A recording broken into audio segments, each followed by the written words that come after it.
नमामि दानप्रियमिष्टदेवं नमामि सोमेश्वरं स्वतन्त्रम् उमापतिं तं विजयं नमामि नमामि विघ्नेश्वरनन्दिनाथं पुत्रप्रियं तैशिरसा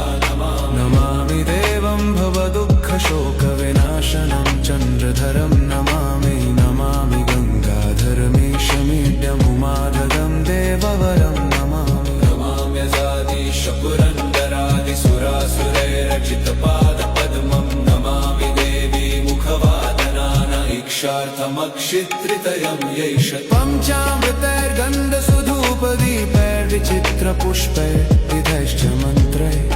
अन्नप्रकारैः सकलोपचार